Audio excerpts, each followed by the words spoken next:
যারা সংসদীয় গণতন্ত্রের প্রক্রিয়ার বাইরে গিয়ে দেশের পরিবর্তন আনতে চায় তারাই আগামী দিনের গণতন্ত্র এবং নির্বাচনকে বাধাগ্রস্ত করবে বলে মন্তব্য করেছেন বিএনপির স্থায়ী কমিটির সদস্য আমির খসরু মাহমুদ চৌধুরী। সকালে রাজধানীতে আয়োজিত এক স্মরণ সভায় এই কথা বলেন তিনি। দ্রুত নির্বাচনের আহ্বান জানিয়ে বিএনপির এই নেতা বলেন, বিপ্লবোত্তর যেসব দেশ দ্রুত গণতন্ত্রে ফিরে যেতে পারেনি তারা গৃহযুদ্ধের দিকে গেছে।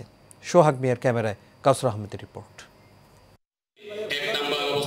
বিএনপির প্রয়াত ভাইস চেয়ারম্যান আব্দুল মান্নানের পঞ্চম মৃত্যুবার্ষিকী উপলক্ষে স্মরণ সভায় বক্তব্য রাখেন বিএনপির কেন্দ্রীয় নেতা সহ তার স্বজনেরা। মান্নান চাচা যে স্বপ্ন নিয়ে দেখেছিলেন বাংলাদেশের, যে স্বপ্ন শহীদ রাষ্ট্রপতি জিয়াউর রহমান দেখেছিলেন, সেই স্বপ্নটাই যেন আমরা বাস্তবায়ন করতে পারি। আজকে আমরা অন্তর্বর্তী সরকার পেয়েছি, এদেশে অন্তর্বর্তী সরকার। এটা নিয়ে কিন্তু তিনি 2004 সালে লিখেছিলেন যে অন্তর্বর্তী সরকার বনাম তত্ত্বাবধায়ক সরকার। এখন পর্যন্ত আমার মেয়ের গলায় একটা কাটা দাগ আছে, ওরা এসে গুলি করলো, কাজ এসে আমার মেয়ের গলায় লাগলো। আমি আর যাই হোক হাসিনাকে কোনোদিনও ভুলবো না। স্মরণ সভায় প্রধান অতিথির বক্তব্যে বিএনপির স্থায়ী কমিটির সদস্য আমির খসরু মাহমুদ চৌধুরী বলেন, যারা সংসদীয় গণতন্ত্র বোঝে না তারাই নতুন নতুন আবিষ্কারে লিপ্ত রয়েছে। ঐক্যমতের প্রত্যেকদিন একটা সভা চলছে, কত ধরনের আবিষ্কার আমরা দেখতে পাচ্ছি। কোনো আবিষ্কারের তো দরকার নেই, সংসদ হচ্ছে সবকিছুর মূলে। All road leads to the parliament.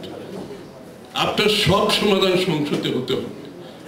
সংসদ প্লেনারি সেশন হচ্ছে, সংসদের সংসদীয় কমিটিগুলো আছে এবং সব কমিটির মধ্যে চেক এন্ড ব্যালেন্স আছে।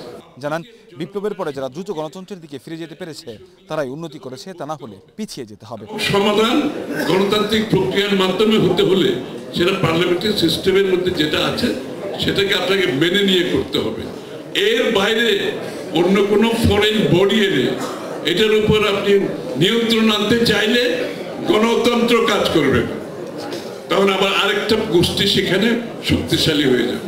উল্লেখ করেন, শেখ হাসিনা সংসদীয় প্রক্রিয়াকে ধ্বংস করে দিয়েছে। দীর্ঘ সময় নিয়ে নিজেদের মধ্যে দ্বিধাদ্বন্দ্বে লিপ্ত হয়েছে, সেই দেশগুলো সিভিল ওয়ারের মধ্যে গেছে।